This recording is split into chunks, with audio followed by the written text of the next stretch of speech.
일기 시리즈 시즌3 감방일기가 벌써 4화까지 올라왔습니다. 평소였다면 스토리에 관한 TMI를 진행했겠지만 오늘은 조금 색다른 감방일기를 위한 감방 TMI를 해보겠습니다. 지금 바로 알아볼게요. 잠깐 주인공들을 살펴보면 사기꾼인 1456, 전직 국회의원 0246, 폭행 전과범인 대식이, 문을 따고 절도를 일삼았던 영감님, 불법 도박 사이트를 운영했던 한 청년이 등장합니다.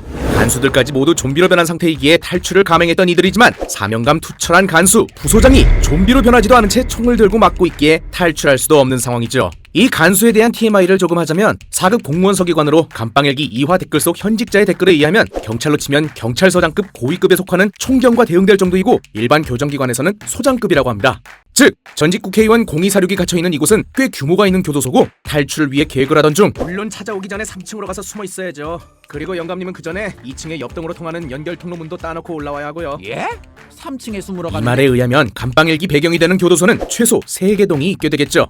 교도소는 S1부터 S4까지의 등급을 가지고 있는데 S4로 갈수록 경비가 삼엄한 교도소로 이런 규모의 교도소라면 형이 확정되지 않은 미결 수용자와 경범죄자부터 사형수까지 모두 수용하는 아시아 최대 규모 교도소인 대전교도소와 같은 규모의 교도소가 아닐까 생각됩니다. 실내는 많은 드라마와 영화에 나왔던 익산교도소 세트장을 참고한 것 같네요. 여기서 교도소의 명찰 색깔에 대한 설명이 필요할 것 같은데 사기꾼 1456, 대식이 등이 달고 있는 흰색 명찰은 경범죄 등 죄질이 크지 않은 범죄를 저지른 사람들이 달고 있는 것으로 국회의원을 제외한 사람들은 모두 흰색 명찰을 달고 있고 노란색 명찰은 조직폭력이나 사회적으로 큰 죄를 지은 사람들 등 관찰이 필요한 죄수로 전직 국회의원이었던 0246이 이 명찰을 달고 있습니다. 이외에도 마약과 관련된 범죄를 저지르면 파란색 명찰을, 사형수는 빨간색, 간첩은 분홍색 명찰을 받게 됩니다.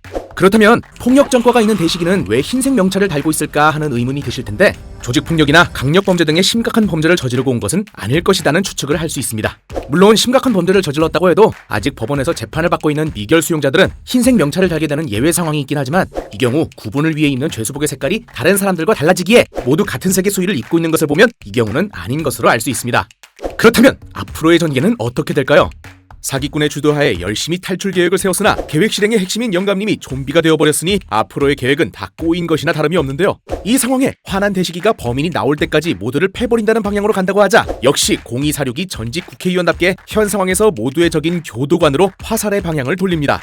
똑똑하게 적을 돌려 상황을 모면하긴 했지만 총을 들고 있는 부교도관이고 만약 2화에서 쓰러져 있는 좀비들을 총으로 막은 것이라면 분명 많은 좀비들이 몰려들었을 텐데 근처에 그렇게 많은 좀비들이 보이지 않았던 것을 보면 총보다는 다른 근접 무기로 여러 마리의 좀비를 하나씩 제압한 것이 아닐까 하는 생각이 드네요.